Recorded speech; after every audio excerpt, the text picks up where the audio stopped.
ছাত্রদের দলে বড় একটা চমক আসতে যাচ্ছে।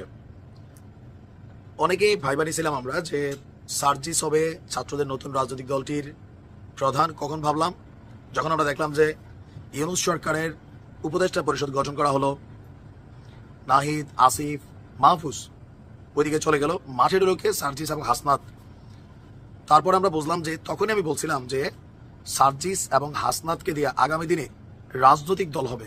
আমার ভিডিওটা এখনো আছে, যখন উপদেষ্টা পদে সার্জিস ডাক পায় নাই। আমার ভিডিওটা চ্যানেলে ঢোকেন, এটা কয়েক মিলিয়ন ভিউ আছে, 20-30 লক্ষ মানুষ দেখছিলেন। আমি বলছিলাম যে এই পুরা টিমের মধ্যে কথা বলা দুইটা ক্যারেক্টার হচ্ছে সার্জিস এবং হাসনাত। এতদিন মাঠ জমাইও রাখছেন, বাট শেষ মুহূর্তে এসে ছাত্রদের রাজনৈতিক দলটির একদম শীর্ষ পদের যে ধাপগুলো 1, 2, 3 সেখান থেকে ছিটকে যাচ্ছেন সার্জিস। ছাত্রদের দলটা এখনো সামনে আসছে না, মেইন কারণ হচ্ছে সমঝোতা। দ্বিতীয় গুরুত্বপূর্ণ পদ নেওয়া 4 জন দাবিদার ছিল, নাসিরউদ্দিন পাটোয়ারি, সার্জিস আলম, আক্তার আর আরেকজন কি আব্দুল কাদের বা যে কোনো একজন তারা ছিলেন। ফাইনালি আমরা দেখছি যে গতকালকে আক্তার তিনি একটা ফেসবুকে ছবি প্রকাশ করেছেন, যেখানে লেখা যে 2 জন বন্ধু, 1 জন ছোট ভাই। বন্ধু মানে মাহফুজ এবং আক্তার, তারা 2 জন একসাথে ঢাকা বিশ্ববিদ্যালয়ে পড়াশোনা করেছেন। আক্তাররা দেখে অনেকে মনে করেন হুজুর, না, তিনি অন্য লাইনের খেলোয়াড়।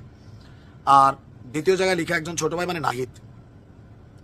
জাতির প্রত্যাশার ভাষা আমাদের পাথেয় হোক, মানে জনগণ যা চায় এটাই যেন তাদের চলার রাস্তা হয়। আর এরপরেই 2 উপদেষ্টার সাথে নিজের এই ফেসবুকের ছবির মাধ্যমে জনগণ বা জনমনে চিন্তা আসছে যে নতুন রাজনৈতিক দলের আহ্বায়কের দায়িত্ব নিতে যাচ্ছেন নাহিদ ইসলাম। এমনকি তার এই পদ নিয়ে কেউই বিরোধিতা করে নাই বা তাকে তার জায়গায় অন্য কেউ আসুক, বিনা প্রতিদ্বন্দ্বিতায় তিনি এই জায়গাটা পাইছেন। দ্বিতীয়ত, তিনি যে কোনো সময় পদত্যাগ করবেন। আমরা ধারণা করছি 27 ফেব্রুয়ারি, আগে হইতে পারে, কালকে হইতে পারে, ঠিক আছে। আর দলের দ্বিতীয় শীর্ষ পদ হচ্ছে সদস্য সচিব। সেই জায়গাটায় দীর্ঘ সমঝোতার পর ছাত্রদের সূত্র বলছে যে সদস্য সচিবের দায়িত্বটা নিতে যাচ্ছেন আক্তার। 3 নম্বর পদে সম্ভবত মাহফুজ অথবা আসিফ। 4 এবং 5 এই 2টা পদে থাকবে সার্জিস এবং হাসনাত। আমরা সবসময় বাংলাদেশে যেটা বুঝি মেধা তালিকা 1, 2, 3, যে কোনো জায়গায় পুরস্কার 3 জনই দেয়, প্রথম, দ্বিতীয়, তৃতীয়। চতুর্থ থেকে যারা আছে তারা দুধভাত টাইপের হয়। বাট ছাত্রদের এই যে বোঝাপড়া, সমঝোতা, একটা পদ ছাইড়া দিয়া আরেকজনকে আগাইতে দেওয়া নিজেদের দলের স্বার্থে, এটা থেকে অন্য দলগুলোর কিন্তু এখানে শিক্ষণীয় 2টা জিনিস আছে। ঐক্য কিভাবে করতে হয়, আর আরেকজনের জন্য নিজের জায়গাটা স্যাক্রিফাইস কিভাবে করতে হয়।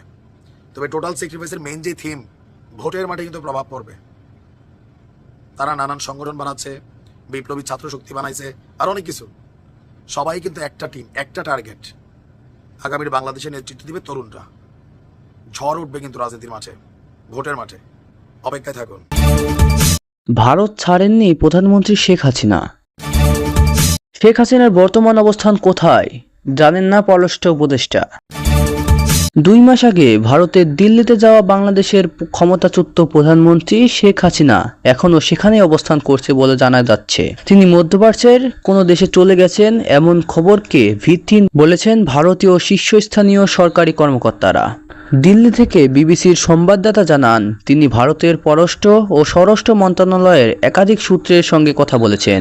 তারা নিশ্চিত করেছে শেখ হাসিনা গত সপ্তাহে যেভাবে ছিলেন এই সপ্তাহেও ঠিক সেই একইভাবে আছেন। দিল্লির সাউথ ব্লকের একটি উচ্চপদস্থ সূত্র বিবিসিকে বলেছেন, যে পরিস্থিতিতে আসুক না কেন শেখ হাসিনা এই মুহূর্তে ভারতের সম্মানিত অতিথি। তিনি যদি তৃতীয় কোনো দেশে যানও সেটি নিয়ে আমাদের লুকোছাপা করার কোনো কারণই নেই। সাবেক প্রধানমন্ত্রী শেখ হাসিনা বর্তমান কোথায় আছেন সে বিষয়ে অন্তর্বর্তীকালীন সরকারের কাছে কোনো তথ্যই নেই। পররাষ্ট্র উপদেষ্টা মোহাম্মদ তৌহিদ হোসেন মন্ত্রণালয়ে আজ মঙ্গলবার সাংবাদিকের প্রশ্নের জবাবে এই কথা বলেন। সামাজিক যোগাযোগ মাধ্যমে খবর এসেছে, সাবেক প্রধানমন্ত্রী শেখ হাসিনা ভারত থেকে সংযুক্ত আরব আমিরাতে চলে গেছেন।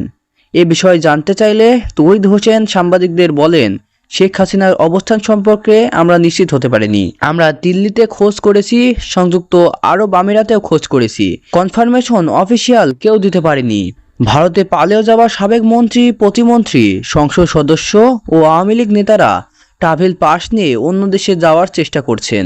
পররাষ্ট্র মন্ত্রণালয় তাদের ট্রাভেল পাস ইস্যু করবে কিনা এসব প্রশ্নের জবাবে পররাষ্ট্র উপদেষ্টা বলেন, বাংলাদেশের মিশন ট্রাভেল পাস ইস্যু করতে পারে শুধু দেশে ফেরার জন্য, অন্য দেশে যাওয়ার জন্য নয়। অন্য দেশে যাওয়ার জন্য পাসপোর্টের প্রয়োজন পড়ে। এ বিষয়ে পররাষ্ট্র উপদেষ্টা আরও বলেন, তারা যদি দেশে ফিরতে চান ট্রাভেল পাস ইস্যু করা যেতে পারে।